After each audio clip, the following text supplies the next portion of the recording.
জানি না ভাগ্যে এরকম সুখ কতদিন রাখতে পারবো। আসসালামু আলাইকুম, সবাই কেমন আছেন? আশা করি সবাই ভালো আছেন। আমার রান্না বান্না প্রায় শেষ। এইটা হলো আমার ননাসের জামাই যেদিন পরে মারা গেছে, মানে আমি যেদিন সকালে আসছি তারপরের দিনের ঘটনা আর কি।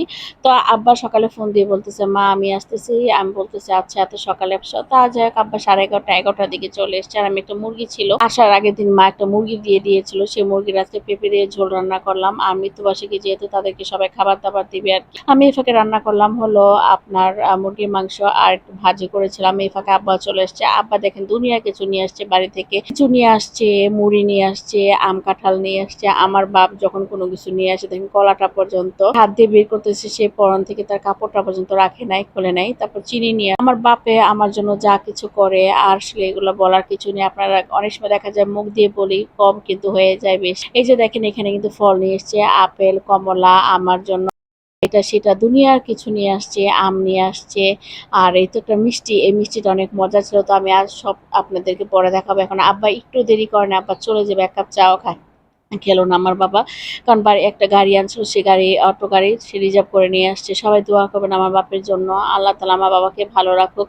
কেন জানি মানুষ বলে বাবা মা, কিন্তু আমার কাছে মনে হয় আমার বাবা মা সে আগের মতোই আছে, কিন্তু একটু কিন্তু অনেকটা উইক হয়ে গেছে আমার বাবা এখন পর্যন্ত। আমি আমার যদি একটা জিনিস খেতে ইচ্ছা করে, আমার ভাই যদি বলে আমি এখন এই আমি যদি খেতে ইচ্ছা করে, আব্বা বলে আমি এখন দিয়ে আসি, আমার ভাই বলে আমি দিয়ে আসবো না কালকে, আব্বা বলে তোর যাওয়া দরকার না, আমি আমার মেয়ের দিয়ে আসি। আমার বাবা আমি যেটা মুখ দিয়ে বলি সেটা কখন খাওয়াবে এই জন্য পাগল করে ফেলে। আসলে এটা হলো বাবা বাবার ভালোবাসা। আমার মার থেকে বেশি আমার বাপ আমাকে দেওয়ার জন্য পাগল হয়ে যায়। কারণ মাও কিন্তু দেয়, মা তো মাই, তাই না? কিন্তু মার থেকে মানুষ বলে বাবারা ওইরকম থাকে না, কিন্তু আব্বা অনেকটাই ইয়ে হয়ে যায়। যখন ছোটকালে কোনো কিছু খেতে চেতাম, মা বলতো একটু পরে খাস বা সকালে খাস, আব্বা বলতো না ওর খেতে ইচ্ছে করছে ওরে এখন দিবা, ও এখন খাবে, এরকম আর কি। আসলে বাপ এরকমই হয়।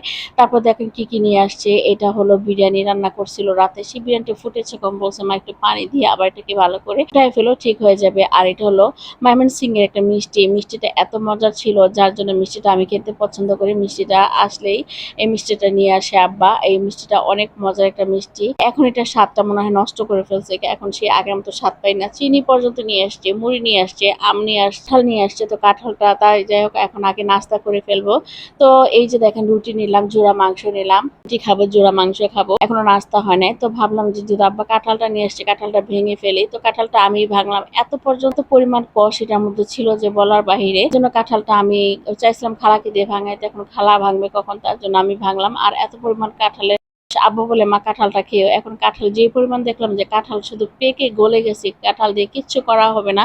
তাই ভাবলাম এতগুলো কাঁঠাল ফেলে না দিয়ে কাঁঠালের পিঠা বানাবো, তার জন্য আমি কাঁঠালের কোষগুলো নিয়ে রাখবো। এটা আমি যখন একসময় হবে, এই যে দেখেন কিরকম একদম নরম হয়ে গেছে। এখন এটা খালাকে দিয়ে আমি চেলে চেলে এটা রসগুলো নিব, রসগুলো দিয়ে আমি একসময় পিঠা বানাবো। যেহেতু ফ্রিজ আছে, ফ্রিজে এখন রসটা রেখে দিব, যখন হাতে সময় হবে তখন আমি পিঠাটা বানায় রাখবো। এই যে দেখেন রস, কতগুলো রস হয়েছে, এই রস দিয়ে যখন পিঠা বানাই। এই কাঁঠালের বিচিটা এখন আমি সংরক্ষণ করব, এটাকে আমি ধুই নেই, না ধুয়েই আমি এখানে দিয়েছি। তো ভাবলাম ফ্লোরটা যেহেতু অনেক গরম আছে ফ্লোরে ঢেলে দেই, তো ধুই নাই, যার জন্য কাঁঠাল বিচিটা আমি এইভাবে রেখে দিলাম। এইভাবে রাখলে কিন্তু তারপর যখন শুকিয়ে যাবে একটা পলিতে ভালো করে রেখে দিলে কিন্তু অনেক শুকিয়ে যাবে। আর এখন আমি একটু চিরাটাও দিলাম, কিন্তু আসার সময় চিরা নিয়ে আসছিল, সেই চিরাগুলোকে রোদ দিলাম, কারণ চিরা রোদ দিলে নাকি অনেক ভালো থাকে, তার জন্য রোদে দিয়ে চিরাগুলো শুকিয়ে ফেলবো। আকাশের অবস্থাটা দেখছেন কি অবস্থা। আর আমাদের ঘুঘু পাখিগুলো অনেক সুন্দর হয়েছে যাবে আমাদের সবকিছু। আমাদের পাখিগুলো কত সুন্দর হয়েছে দেখেছেন, পাখিগুলো মাশাআল্লাহ অনেক সুন্দর হয়েছে।